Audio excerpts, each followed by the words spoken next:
Você cortou o barato, você mentiu, iludiu e me deixou por fora. Você é culpada do meu samba entristecer. Ah, eu vou me embora. Você vai ficar.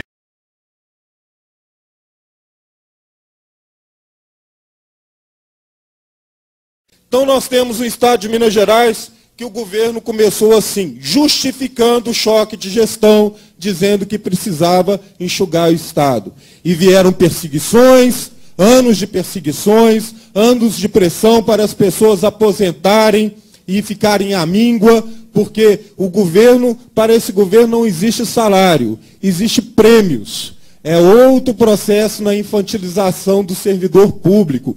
Quer dizer, o servidor público não é aquele que vende a sua competência, que vende a sua força de trabalho.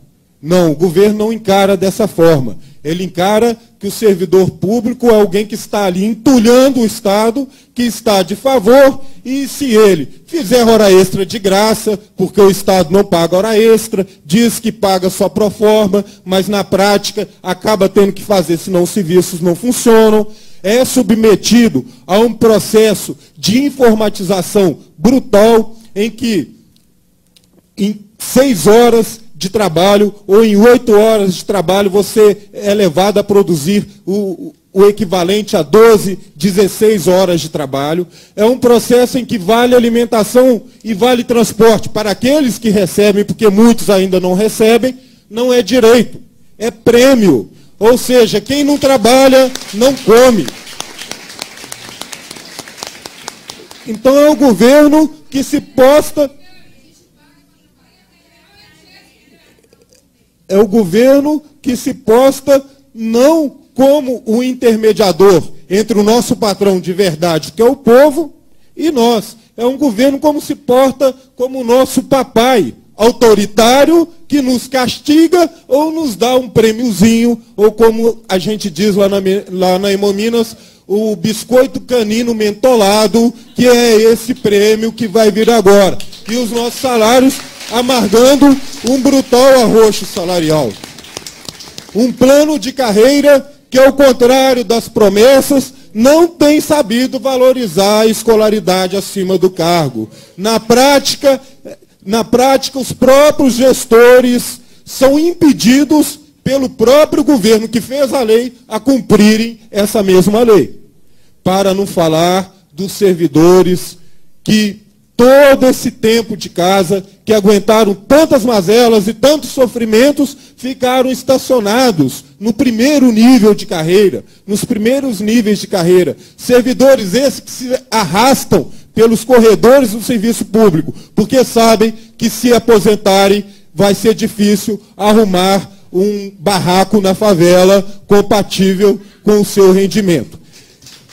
Isso não é exagero, é a realidade. Inclusive servidores da ativa, como bem disse o deputado, que recebem sequer o salário mínimo. Agora, imaginamos o seguinte, que todo esse arroxo, que todo esse massacre dos serviços públicos viria em proveito da melhoria dos serviços para a população. Quantas escolas foram criadas nesse período? Quantos hospitais foram criados nesse período? Qual é a real situação da segurança pública nesse período? Nós vemos, sim, soldados mal equipados, ao contrário das propagandas, ambulâncias estacionadas sem manutenção, ao contrário das propagandas, as escolas abandonadas, depredadas, ao contrário das propagandas, os hospitais e os centros de saúde abandonados, bem ao contrário da propaganda milionária, como bem frisou o deputado. Então não está revertendo, não reverteu em entendimento a população. Então, pelo menos, o Estado teria sido saneado. Bom, o governador disse que este ano não vai dar qualquer reajuste ao servidor público, alegando que o Estado está em dificuldades financeiras. Mas espera aí, onde é que foi parar o dinheiro do arroxo sobre o servidor público? Onde é que está esse dinheiro? Na propaganda? Na mídia, na esplanada das secretarias, que está afundando, né? Não sei se os trabalhadores sabem, os deputados devem saber, né, que está afundando lá o centro administrativo, a esplanada das secretarias. Né? Então, essa é a situação que a gente vê no Estado. Não estamos vendo contrapartida às estradas, por exemplo. Não estamos vendo contrapartida em serviços para a população. Aí o governo do Estado alega: o problema é a crise econômica internacional.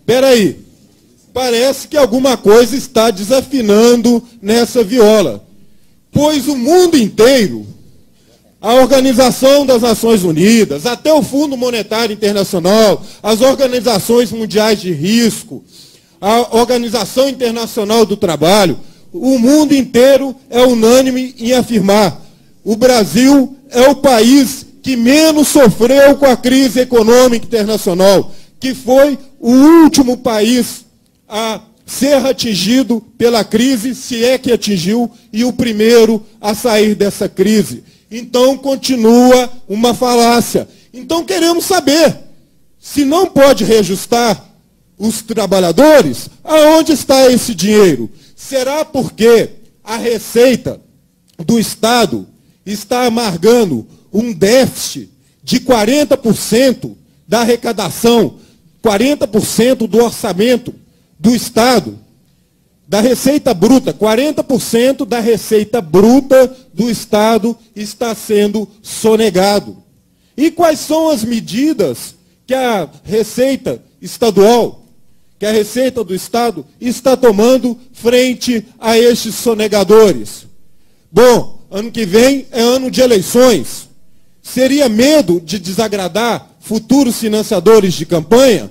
Então fica no ar a pergunta e os servidores públicos certamente saberão dar essa resposta no dia 7 de outubro.